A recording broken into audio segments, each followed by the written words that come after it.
Nos da mucho gusto a Marta, mi esposa, y a mí poder invitarlos a todos ustedes aquí al Hotel Iberoestar Selection Paraíso Maya, ahora en el mes de octubre del año 2021.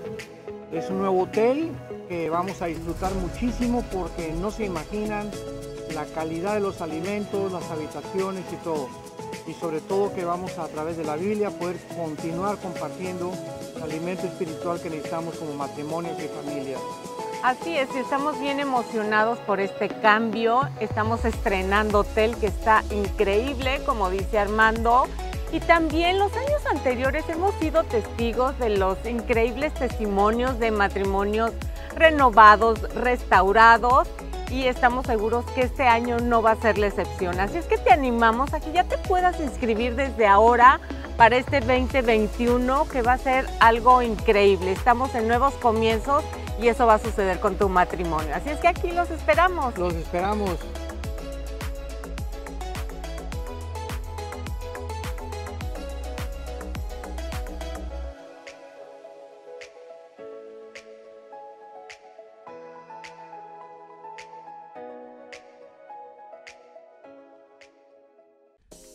El doctor Armando Alducin presenta Tomo 3 del Nuevo Testamento. Conoce junto a nosotros las verdades del Evangelio. Examinaremos la epístola a los Hebreos, la epístola de Gálatas y la carta de Judas. Y a través de 82 audioconferencias conoceremos a nuestro Señor Jesucristo. Veremos cómo acercarnos a Dios a través del único Evangelio e iremos en contra de la apostasía. Observaremos temas como Cristo venció al imperio de la muerte, la fe bíblica, el falso evangelio, legalismo e ingratitud, y más. Camina con Jesucristo a través de 82 audioconferencias del doctor Armando Alducin. El doctor Armando Alducin presenta Tomo 4 del Nuevo Testamento. 4 cartas que nos enseñarán acerca de la vida de un cristiano, las bendiciones y los deberes de un hijo de Dios. Observaremos los frutos del Evangelio que acompañan a todo integrante de la iglesia y veremos cómo enfrentar al mundo caído con temas como bendiciones de Dios, la armadura de Dios, principios del liderazgo, el verdadero cristianismo y más. Prepárate para la vida de fe en un set de 98 videoconferencias sobre la carta a los Efesios, Colosenses, la primera epístola de Timoteo y la primera carta de Pedro. Tomo 4 del Nuevo Testamento por el doctor Armando Alducin.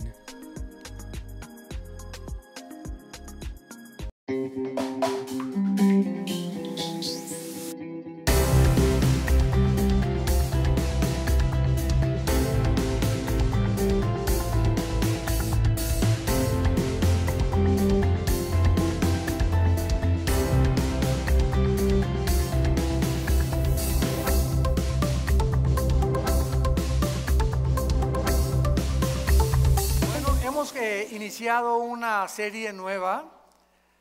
Dichosos sean ustedes porque aquí en Toluca comenzamos esta serie. Bueno, en la conferencia anterior, esta es la segunda parte, llamada La Creación y Dios.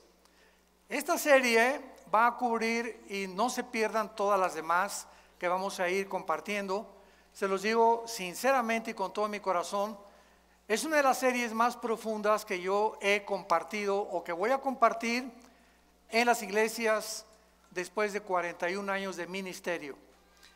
Tengo grabado casi todo el libro del Génesis, versículo por versículo, lo pueden pedir si no lo tienen disponible.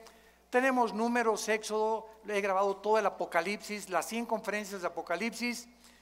Y en este estudio que quiero hacer de la creación de Dios, simplemente y únicamente vamos a estudiar los primeros 2 capítulos del Génesis. En otras palabras, los 6 días de la creación y desde luego el 7º día del descanso de Dios. Sin embargo, ahora que he estado estudiando esto con mucho más profundidad, vamos a meter en el primer capítulo y el segundo capítulo del Génesis microscopio. Ya no vamos a ver superficialmente esto, sino que lo vamos a ver ni con lupa tampoco, lo vamos a ver con microscopio. Y ustedes no tienen la menor idea de las riquezas que se encuentran nada más en estos primeros 2 capítulos del libro que en hebreo se llama, si lo quieres apuntar, Bereshit, con B de burro, S-H al final. Bereshit, que significa genao en el griego y en español orígenes. Entonces la palabra genao, de donde viene la palabra género, y Génesis significa orígenes. Entonces el libro del Génesis es un libro que trata sobre los orígenes del universo, cómo comenzó la creación, de dónde venimos nosotros, cómo fue hecho el universo, si fue medido, qué cosa usó Dios para el universo, quiénes somos nosotros, hacia dónde nos dirigimos. Y en la primera conferencia, para hacer un resumen breve, vimos claramente que como el ser humano no tiene más que la ciencia y la brujería, el ser humano solamente tiene como recursos la ciencia para poder tratar de buscar y descubrir el origen del universo. Los científicos nunca lo podrán lograr, porque la ciencia es limitada y para que sea científico tiene que ser repetitivo, tiene que ser demostrado en un tubo de ensayo, en un laboratorio. La ciencia, los científicos observan los fenómenos, toman notas y lo tienen que comprobar. Entonces es imposible que por medios naturales, es imposible el ser humano pueda decir el universo comenzó de esta manera. Y como es imposible, también se han inventado teorías, se han inventado hipótesis, como por ejemplo la teoría del Big Bang, que dice la gran explosión. Pues el universo comenzó con una gran explosión. Y cuando comenzamos nosotros a pensar, a usar la mente que Dios nos ha dado, comenzamos a preguntarnos quién produjo esa explosión. Porque la nada no produce nada. Entonces, si una explosión tuvo que tener un origen para esa explosión, ¿qué fue ese origen que originó la explosión? Número 1. Número 2, de acuerdo a las leyes de la física, la primera y la segunda ley de la termodinámica establecen claramente: nada se crea ni se destruye, solo se transforma, y el universo se encuentra en un estado de corrupción, de descomposición, de cambio. El sol está perdiendo millones de toneladas más a cada segundo. Tú estás envejeciendo celularmente, nuestro carro envejece, los edificios envejecen, el universo está envejeciendo. Hay millones de estrellas que ya han desaparecido, pero que nos sigue llegando la luz de esas estrellas, aunque ya desaparecieron. Esto lo establece la segunda ley de la termodinámica. Entonces, de acuerdo a las mismas leyes físicas, es imposible que el universo haya comenzado de la nada, porque la nada no produce nada. Entonces encontramos que las mismas leyes físicas contradicen lo que se ha especulado que es y se considera una teoría. Otra de las contradicciones tan grandes que existen, ¿verdad?, es que pues nosotros, como no sabemos quién fue primero, hombre o mujer, cómo comenzó la raza humana, pues se inventó también el pobre Carlos Darwin. Yo de veras tengo compasión por Carlos Darwin. Me acuerdo cuando leí su famoso libro, El origen de las especies. Si tú lees El origen de las especies, Darwin nunca, dile a tu maestro, aseguró ni confirmó lo que él escribió como un carácter especulativo, que nosotros éramos el resultado de una evolución fortuita y accidental. Si Darwin, escúchame muy bien, si Darwin hubiera conocido las leyes de la genética que se descubrieron hasta 1954, Darwin, creo que era un hombre honesto, no hubiera sostenido ni hubiera imaginado que venimos de los animales. que todo fue el proceso, que el camello se convirtió en un dinosaurio, la jirafa se convirtió en un león, los perros se convirtieron en tigres, los leones se convirtieron en hipopótamos, porque en 1954 dos científicos en medicina, el doctor Watson y el doctor Crick, se les da el premio Nobel de Medicina por descubrir la hélice del ADN. En 1954 se les da el premio de medicina por descubrir lo que es el ácido desoxirribonucleico, ADN. Muy bien, ¿qué es el ADN? Para comprender la creación de Dios. En tu cuerpo tienes billones de células. En mi cuerpo tengo billones de células. Y dentro de cada una de estas células existe un código genético hereditario, donde está escrito en este código microscópicamente condensado como un software, para usar el idioma cibernético del siglo XXI. Tienes un software dentro de ti, y dentro de cada célula que tú tienes y yo tengo está determinado tu estatura, el color de tus ojos, el color de tu piel, el lunar que tenía tu abuela en la espalda, lo berrinchudo del carácter de tu mamá, hasta características emocionales se encuentran microscópicamente en una célula. De ahí viene la famosa clonación, que es tratar de sacar el núcleo de una célula, introducírselo a otra para reproducir a un ser humano, que es absolutamente una abominación delante de Dios. Pero gracias a esa información que nosotros tenemos, una célula de una oveja produce ovejas. Mis células jamás producirán changos. Ni las células de los changos producirán camellos, ni las de las jirafas producirán hipopótamos. Y cuando se descubre el ADN, el 62%, escúchenme muy bien, de los científicos que se decían ateos, se arrepintieron. No estoy hablando del arrepentimiento bíblico de aceptar a Jesucristo. Se arrepintieron de decir, nos hemos equivocado, porque es imposible física, biológica y genéticamente que el ser humano sea el resultado de una evolución accidental y fortuita. ¿Por qué? Porque para que haya una evolución demostrada, tiene que haber el cambio de una mutación a otra mutación. Jamás se ha descubierto una mutación de un perro a un gato, ni ha habido un cambio en los genes, ni en el ADN de un perro para que sea un gato o para que sea un rinoceronte. Entonces, las leyes de la genética impiden la evolución. Las leyes de la termodinámica impiden la evolución. ¿Por qué? Porque la evolución dice que vamos de menos a más. Y la Biblia dice que vamos de más a menos. O sea, cada vez más nos degeneramos. Cada vez más el universo se descompone. No comenzó el universo de más a menos, sino comenzó de más a más, de menos a más, como dicen los evolucionistas. Entonces, y las leyes de la biología, los aminoácidos, si tú eres bióloga o biólogo, son los ladrillos de la vida. Y los aminoácidos impedirán, han impedido y siguen impidiendo la evolución.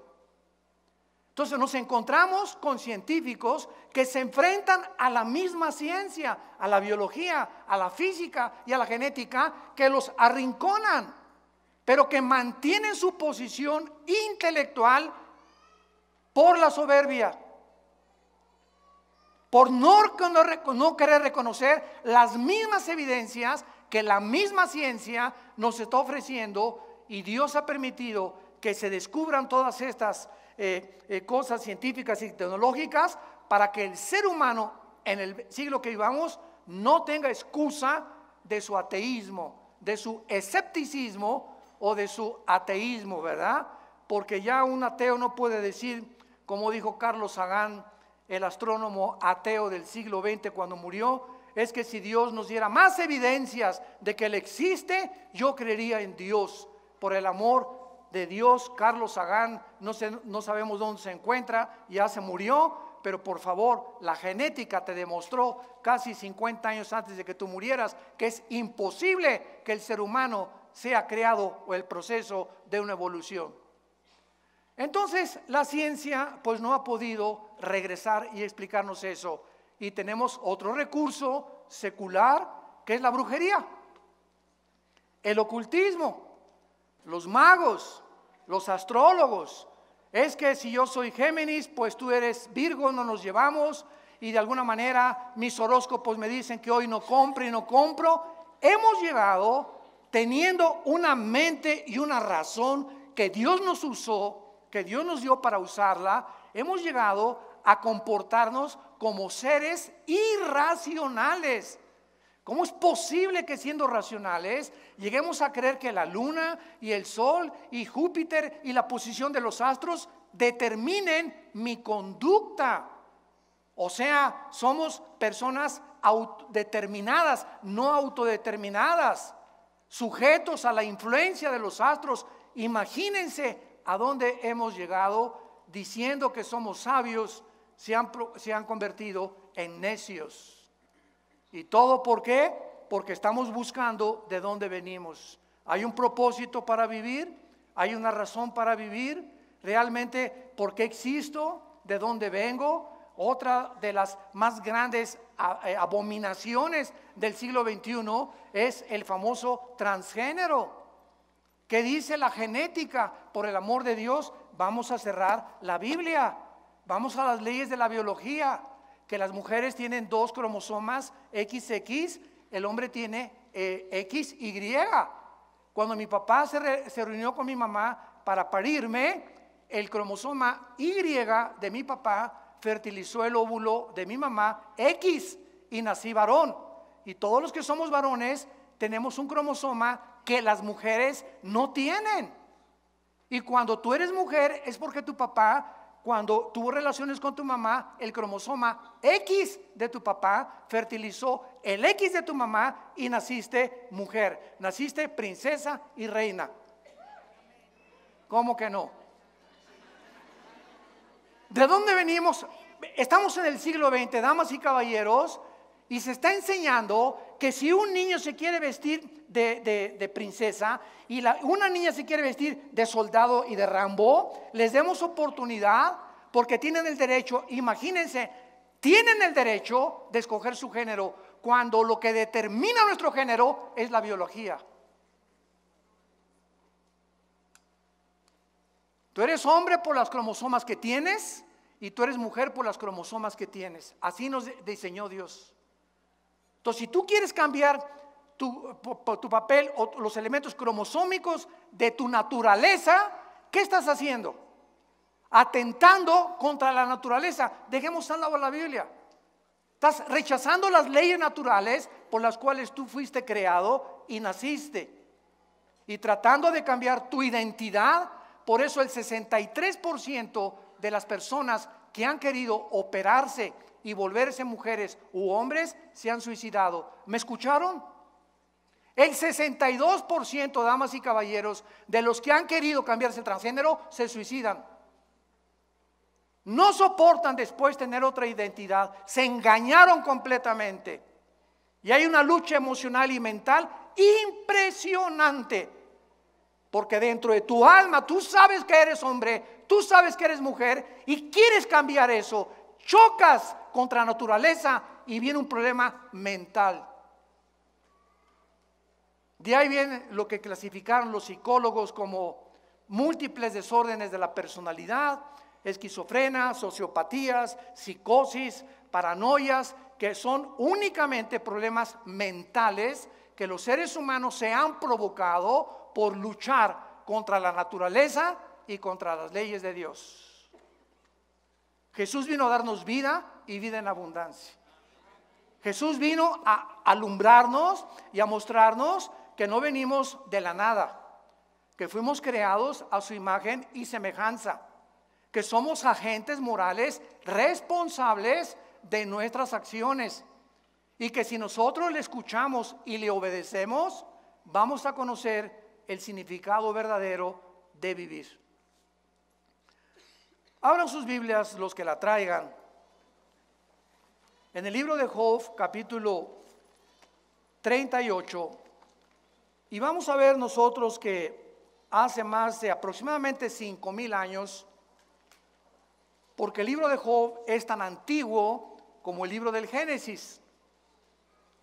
El libro de Job fue escrito en tiempos de los patriarcas. Y el libro de Job es el libro que contiene más evidencias científicas. No estamos hipotetizando ni especulando como el libro de Darwin. A lo mejor, chance y, no estoy seguro, puede que. Es un lenguaje que no es nada científico. El libro El origen de las especies, que te han lavado el cerebro en la universidad, estudiante que me escuchas, para decirte que es un libro científico. Tiene todo menos científico. Son solamente postulaciones, tesis que jamás se llegaron a comprobar ni se han comprobado. Porque para que haya evolución tiene que haber el cambio de una mutación de una especie a otra especie. Díselo a tu maestro derechito y a la yugular. En Job capítulo 38, Dios le hace una pregunta a Job. Versículo 4, ¿dónde estabas tú cuando yo fundaba la tierra? Házmelo saber si tienes inteligencia. Esta pregunta ha quedado en el aire por más de casi ya 6,000 años que el ser humano tiene sobre este planeta. ¿Dónde estábamos cuando Dios fundaba la tierra? ¿Cuál sería la respuesta? Muy sencillo, no existíamos.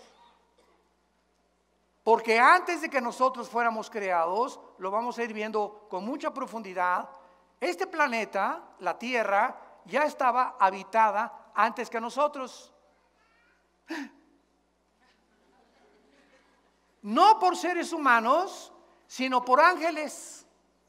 Los ángeles ocupaban esta tierra y aquí en este planeta fue creado Lucifer.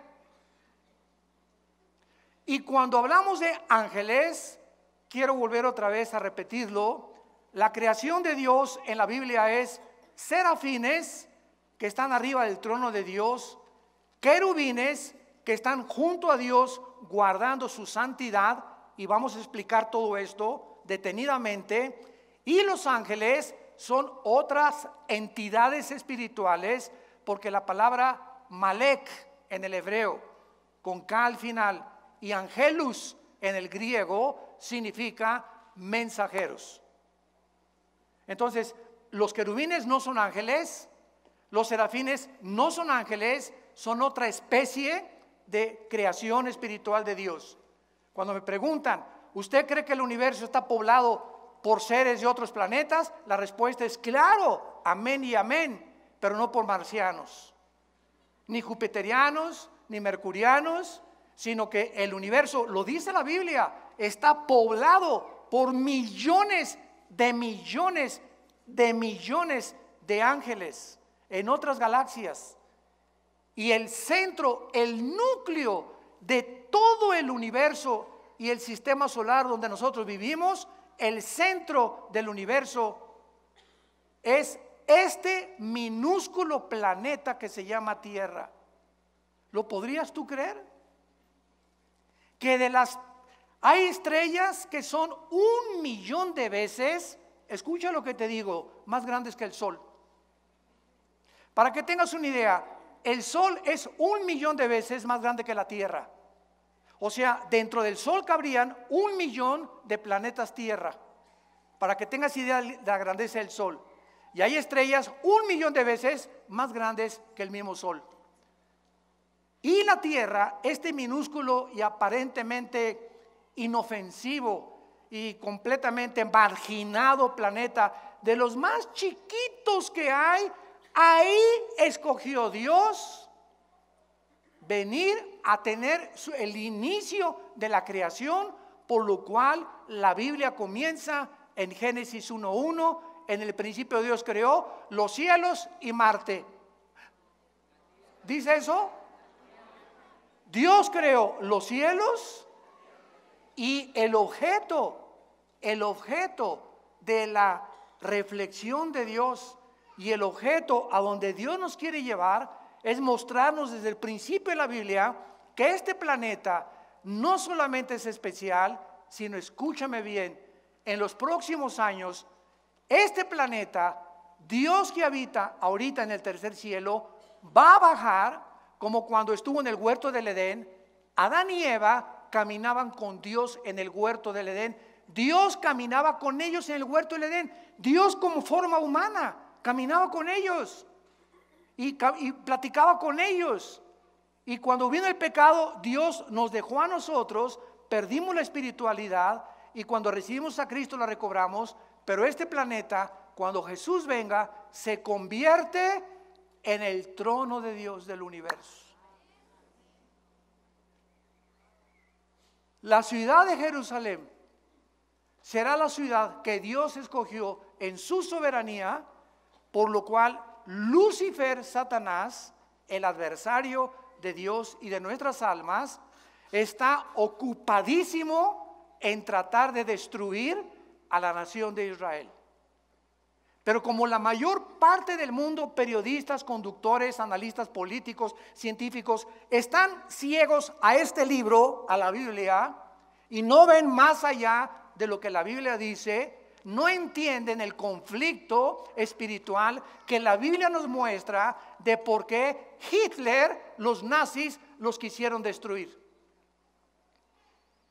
Cuando los nazis, teniendo guerra contra Rusia, contra José Stalin, Winston Churchill en Inglaterra y los americanos, Hitler se olvidó de Rusia, de Inglaterra y de Estados Unidos y se volvió contra un grupo étnico de judíos que no tenían armas, ni nación, ni ropa, ni dinero, con odio jarocho.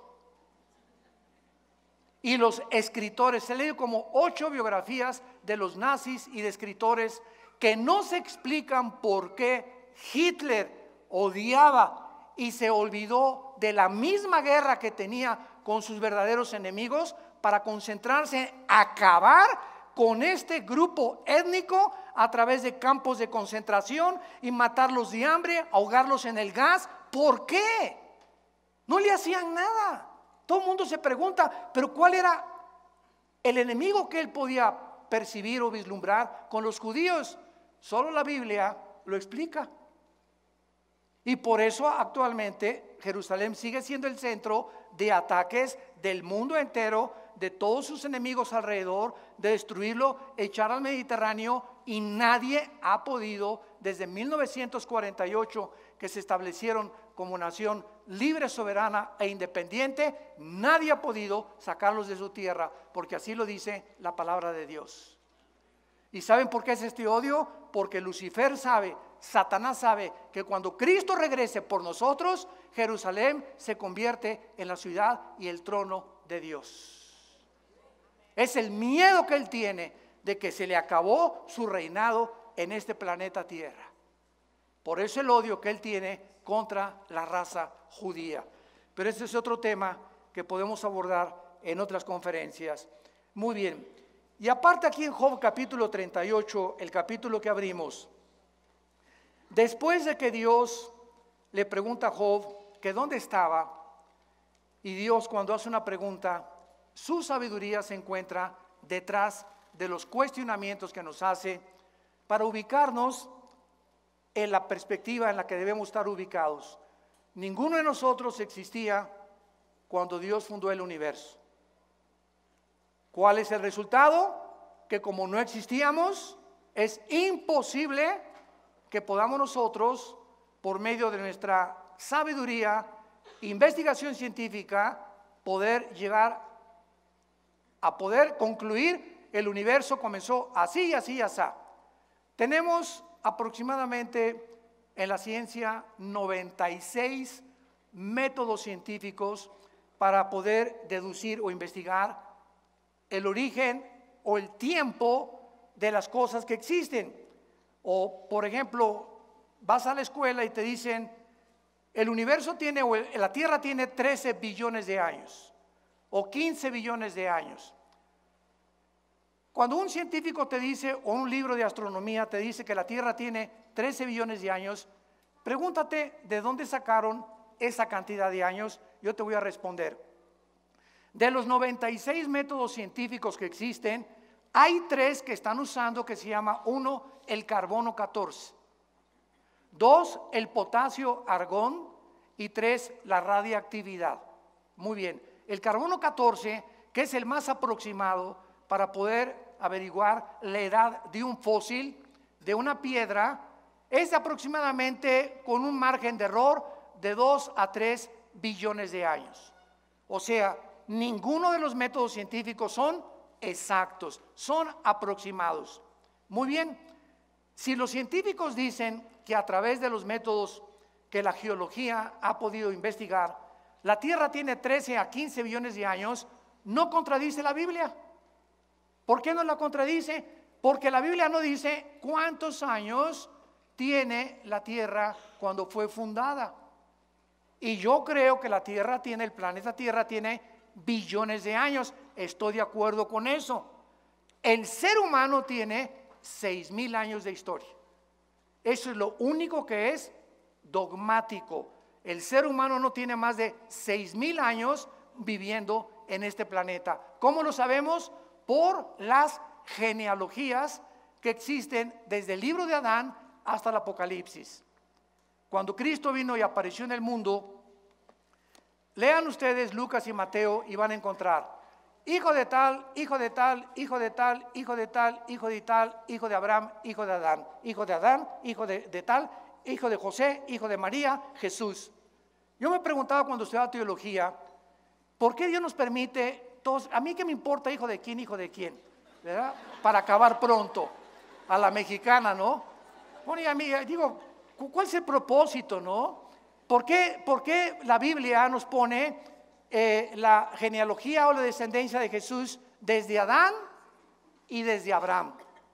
Y cuando ya comencé a profundizar aún más, descubrí porque a Dios le interesa, fíjense lo que les voy a decir, a Dios le interesa que cuando su Hijo Jesucristo apareciera en el escenario mundial, fuera el único ser humano de quien se pudiera citar o se pudiera deducir desde dónde venía. Toda su ascendencia de Jesucristo es la que se encuentra en 2 evangelios. ¿Y esto por qué? Porque a través de la prueba de las genealogías de Cristo, Cristo demuestra a los fariseos, a los religiosos, a los expertos en la ley, que Él era el Mesías que Dios había prometido. Sus credenciales venían por venir de María. María descendía del rey David. David descendía de la tribu de Judá. De la tribu de Judá descendía Isaac. Isaac descendía de Abraham. Abraham descendía desde Adán. Y esto lo prueba la Biblia para demostrar que Jesús no es Buda, no es Mahoma, no es Mahatma Gandhi, no es Walter Mercado, no es Confucio. Él es mi Hijo bien amado, en quien tengo toda mi complacencia. Cuando fue bautizado, fue la voz que se oyó: es Jesús, Él es. No sigas a Mercado, no sigas a Buda, no sigas a Confucio. Son hombres altruistas, son hombres que de alguna forma fueron buenos de acuerdo a nuestra calificación y nuestra perspectiva, pero no eran el Hijo de Dios. No eran los que tenían toda la sabiduría del mundo. No eran los creadores de la vida. Es Jesucristo, el que celebramos ahora en Navidad, el que es realmente y vino a darnos la vida eterna. El que dijo: yo soy el camino, la verdad y la vida. Yo antes de ser cristiano, ustedes lo saben, yo era ateo, comunista. No tenía otra, estaba decepcionado de la religión que mis padres me heredaron. Quería ser cura a los 12 años, me corrieron a los 6 meses. Cuando descubrí que me gustaban las mujeres porque me habían dicho que tenía que hacer el voto del celibato. A los 13 años estuvimos, mis hermanos y yo, en colegios lasallistas, y pues nos mandaron al seminario, vivíamos en Acapulco, y me dijeron una noche, nos juntaron a todos los que estábamos ahí en el noviciado, que ustedes tienen que enterarse que cuando sean ordenados van a tener que hacerle voto el celibato. Y le pregunté, perdón, ¿qué es eso? Que ustedes no se pueden volver a casar, o no se pueden casar nunca. Y esa noche me acuerdo que vi una güerita pasando ahí por el seminario, se parecía a mi esposita linda, hermosa, prichocha. Y le hablé a mi papá el otro día y soñé con ella, ¿cómo es Dios, no? Y le dije, papá, discúlpame, ven por mí porque yo no puedo ser cura. Me dijo, ¿por qué? Le dije, porque me gustan las mujeres. Y pegó un brinco mi papá de felicidad que no se imaginan. Él tampoco quería que yo abrazara el sacerdocio. Y pues me decepcioné y dije, no, aquí todo el mundo, ¿verdad? Aquí no hay verdad ni en ningún lado. Y pues nos fuimos al extremo, al comunismo, al ateísmo, al escepticismo, a luchar contra todo lo que es autoridad. El Che Guevara tenía una foto grandísima, como de 2 metros arriba de mi cama, me ponía la boina del Che Guevara, era la época de los 70s, los 80s, etcétera, etcétera, hasta que me encuentro con Jesús. Aquel que estaba colgado en nuestra casa en una cruz, en un crucifijo, aquel que jamás abrimos, ni mis padres la abrieron por su ignorancia, tal vez sincera, la Biblia. Cuando llegaba un cura a la casa, tenía un candado en nuestra Biblia arriba del piano, y el cura tenía la llave, y él solamente al llegar cada sábado que mi papá lo invitaba a comer, la abría y nos permitía, con su permiso, leerla. Estaba vetada completamente. Hasta 1962, damas y caballeros, 1962, el Segundo Concilio Vaticano, uno de los mejores papas que ha habido, Juan XXIII, le decían el gordito bonachón. Juan XXIII, por primera vez desde el año 350 que Constantino cierra la Biblia y absorbe el cristianismo, hasta 1962, se le dio permiso al pueblo de leerla. ¿Virgen? ¿De dónde? No encuentro el nombre. Y Juan 23 abre la Biblia y Chihuahua, cuánto apache. Y manda Juan 23 quitar las estatuas de las iglesias, manda quitar el latín, porque era en latín en que se daba la iglesia, tú entrabas, no sabías ni de qué se trataba la onda. Entrábamos, párense, siéntense, incienso, ahí está Dios, salió de Dios, viva Zapata. Porque nos enseñaron que Dios estaba confinado a ese edificio. Y entonces, ¿verdad? Pues es una ignorancia tremenda por desconocer la Biblia.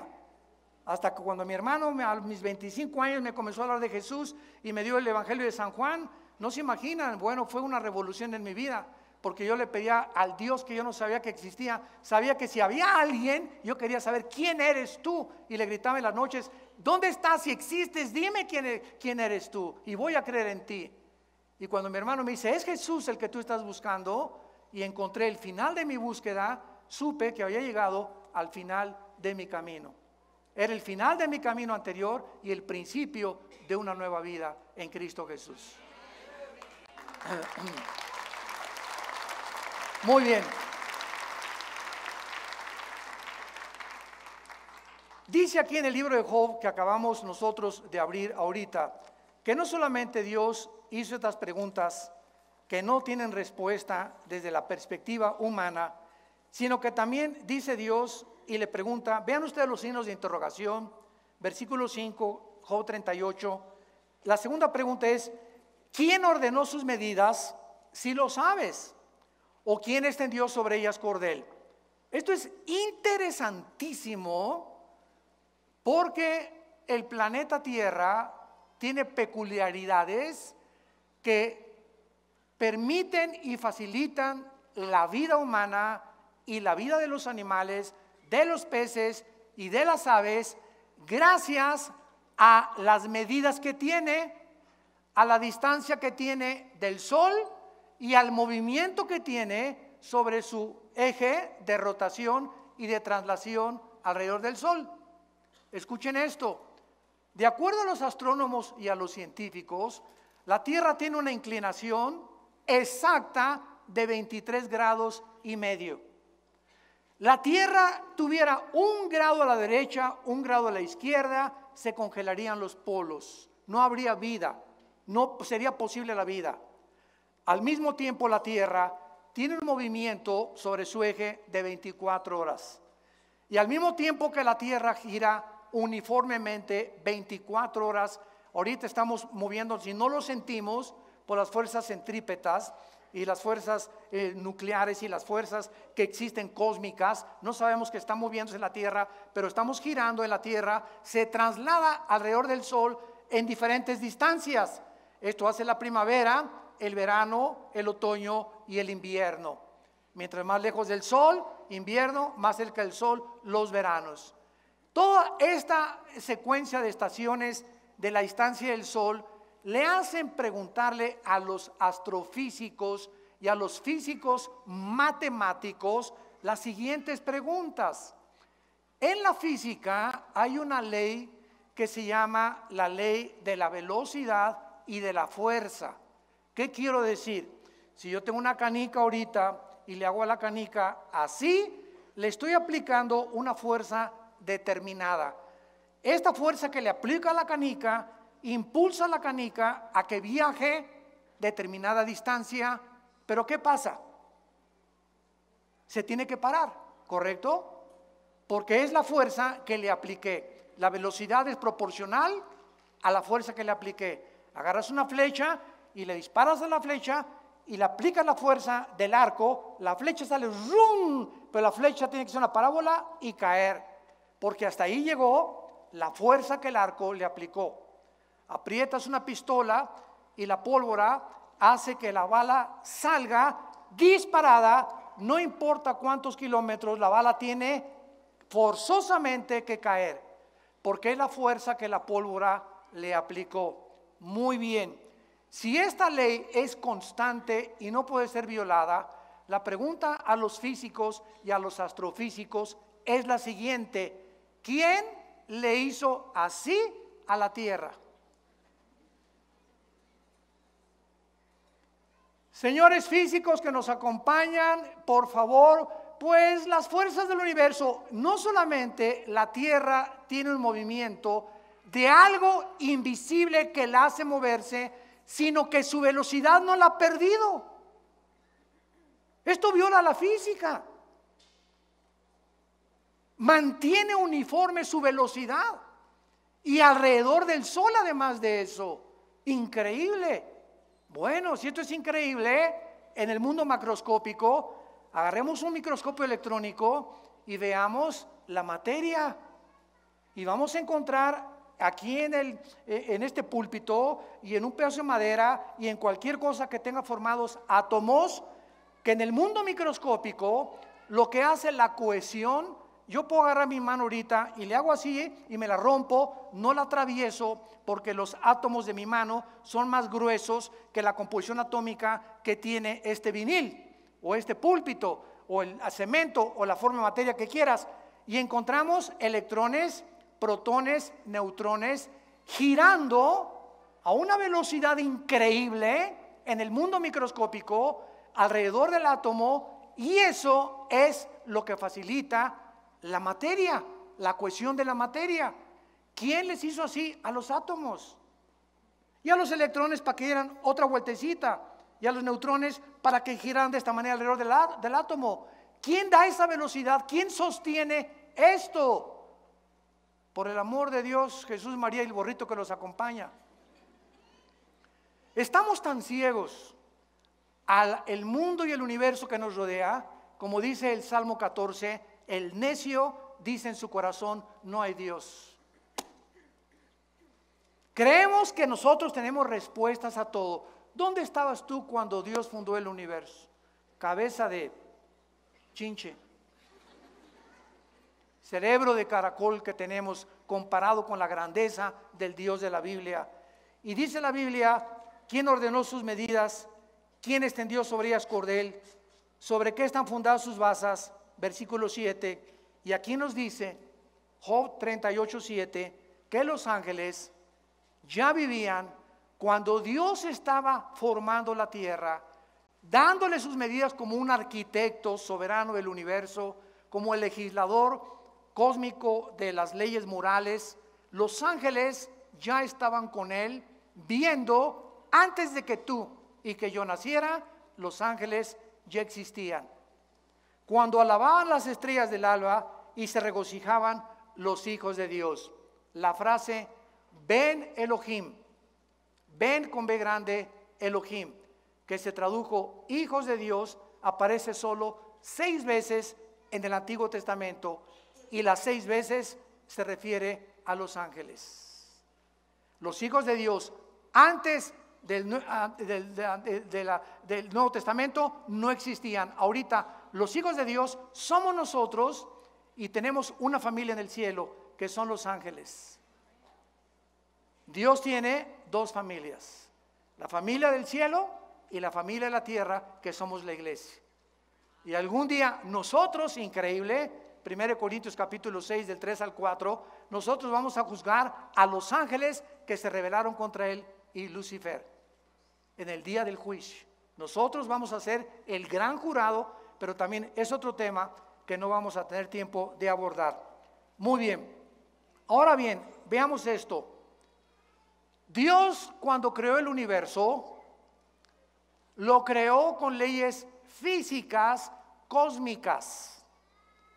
Gracias a que existen las leyes de la gravitación, las leyes termonucleares y las leyes de la termodinámica, gracias a que son leyes constantes, la ciencia puede existir. Si el Sol no tuviera el movimiento perfecto que tiene, ni la Tierra tampoco, ni la expansión del universo, ni lo que nos rodea, la ciencia no podría deducir nada. Pero como son leyes constantes, la ciencia existe. Y te pueden decir, va a haber un eclipse el año que entra, o va a haber un meteoro que se acerca a una velocidad dentro de 3 meses, o va a haber un eclipse de luna dentro de 4 meses, gracias a la uniformidad, a la afinación, a la inteligencia y a la sabiduría con que el universo fue creado. Muy bien, estas leyes cósmicas que existen en el universo solo existen en el universo. Sígueme con cuidado. Antes del universo, ¿dónde estaba Dios?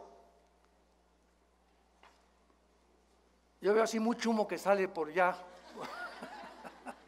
Les dije que íbamos a darnos un banquete con esto. Eso es maravilloso. Ahí me emociona compartir todo esto. Todos estos tesoros tan preciosos de la Biblia. ¿Dónde estaba Dios antes del universo? La Biblia lo dice en Isaías 57:15. Él vivía en la eternidad.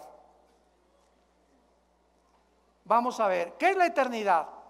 Vamos a pintar aquí algo invisible arriba de mis manos. Esto es la eternidad, una dimensión desconocida. Muy bien, la eternidad no tiene tiempo. En la eternidad no existe el tiempo. No existe el pasado y el futuro, nada más el presente. Por eso Dios se revela en Éxodo 3, yo soy el que soy. El del presente nada más.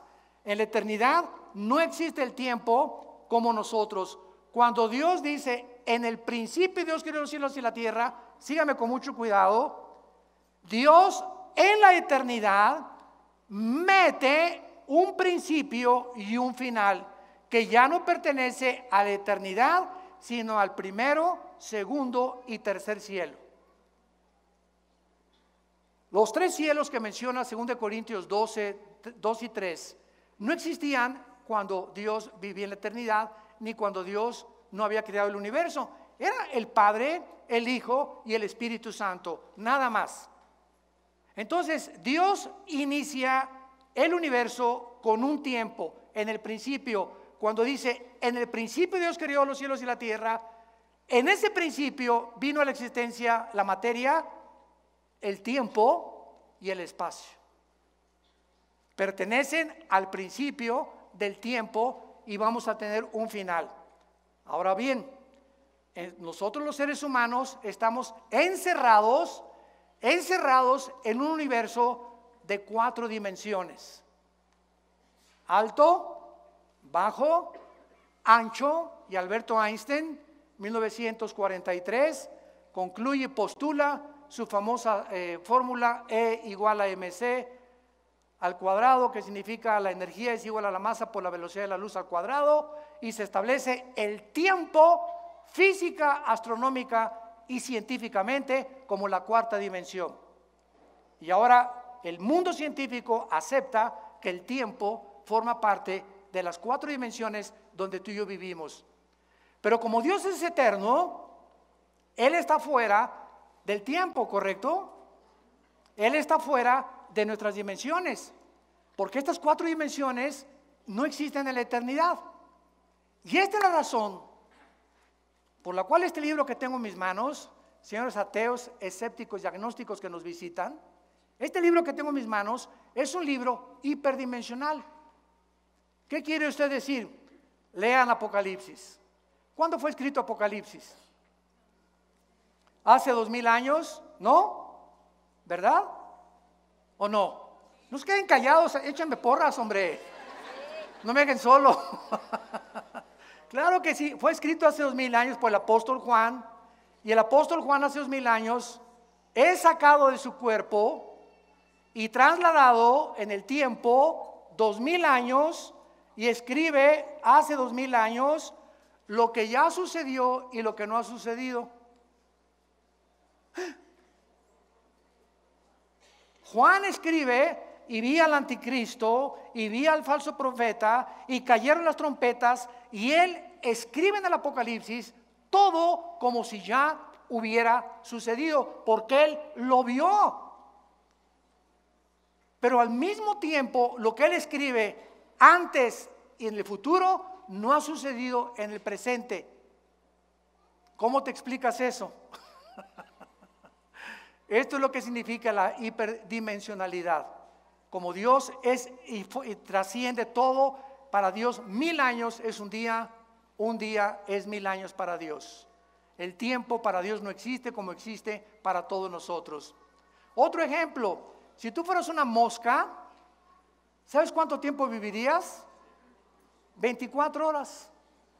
Y esas 24 horas de la mosca tal vez le parecieron 500 años. Porque el tiempo para la mosca no pasa igual que el tiempo para ti. Si tú tienes un perro, nosotros tenemos 2 perros grandanés que parecen caballos, que son por cierto de mi hijo Caleb, ¿verdad? Los perros duran 10 a 12 años igual que los caballos. Yo tuve caballos y un caballo de 8 o 10 años ya está viejo. Entonces tenemos ahorita un gran danés de 6, 7 años que en equivalencia a la edad humana tiene como 60, 70 años de edad. ¿Por qué? Porque para los perros 7 años son 60 años y para nosotros, para la mosca, son 24 horas. ¿Me van siguiendo?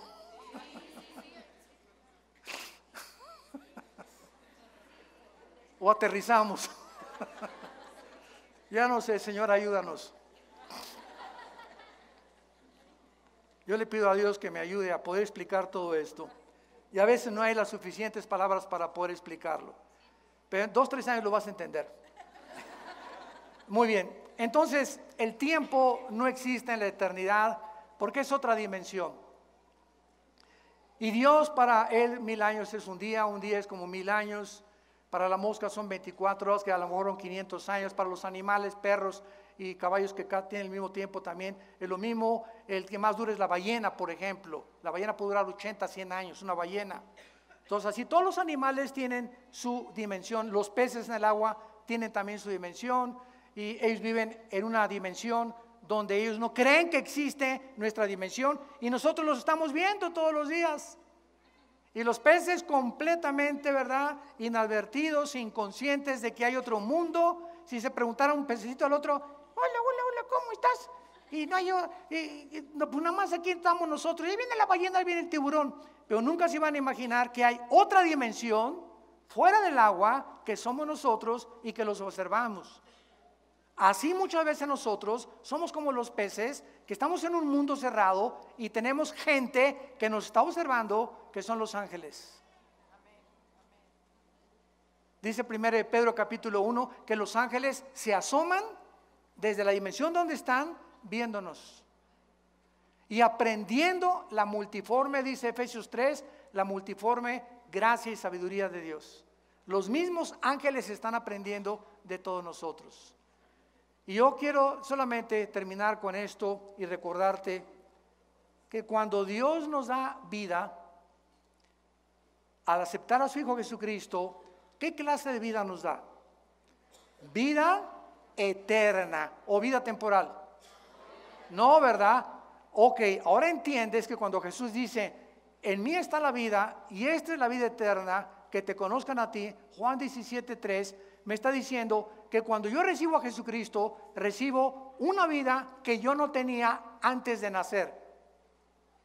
Tenía la vida física, biológica, y mueres, te vas a la tumba o al cielo, al infierno. Pero ya vivos, nosotros, los hijos y las hijas de Dios, ya estamos en la eternidad. Ya estamos en la eternidad. Efesios 2, ya estamos sentados con Cristo. Espérame tantito, ¿cómo que sentados con Cristo? Si aquí estoy, aquí en Metepec. ¿Cómo está eso? Romanos capítulo 6, porque no sabes que los que hemos sido bautizados en Cristo hemos sido bautizados en su muerte, en su entierro y en su resurrección. La Biblia nos dice que cuando Cristo murió estábamos con Él. Estábamos con Él, pues yo nací hace poco, ¿cómo que estábamos con Él?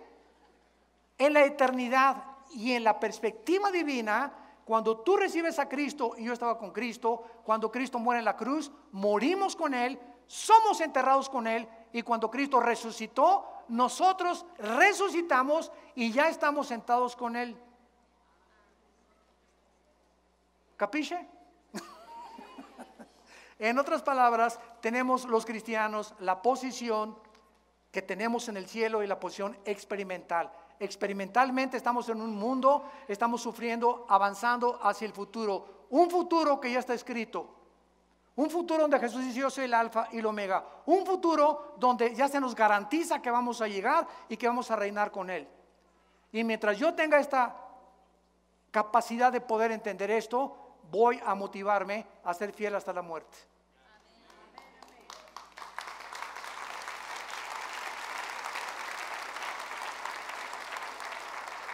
Padre, te damos gracias en esta tarde por las maravillas de tu ley.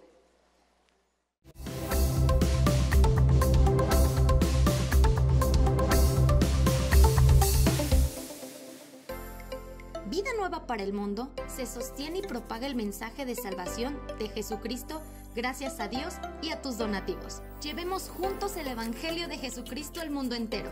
Realizamos eventos, seminarios, congresos y diferentes programas para dar a conocer el mensaje de salvación y el poder de nuestro Señor, transformando y edificando vidas de mujeres, hombres, niños alrededor del mundo. ¿Qué pasa cuando decides hacer tu donativo? Aunque no puedas llevar la palabra personalmente a todo el mundo, de esta forma lo estás haciendo. Con tus donativos o aportaciones, estás sembrando y formando parte de lo que Dios está haciendo en su obra. Estás ayudando a traer luz a la oscuridad, paz al conflicto y esperanza a los que no tienen ninguna. Dona desde México.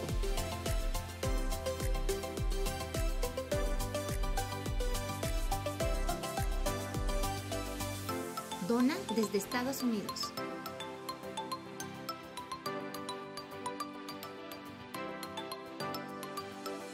Para el resto de donaciones de otras partes del mundo, www.vidanuevaparaelmundo.org.mx/dona. Estamos cumpliendo la gran comisión. Por tanto, vayan y hagan discípulos a todas las naciones, bautizándolos en el nombre del Padre, del Hijo y del Espíritu Santo, enseñándoles que guarden todas las cosas que les he mandado. Y he aquí que yo estoy con ustedes todos los días hasta el fin del mundo.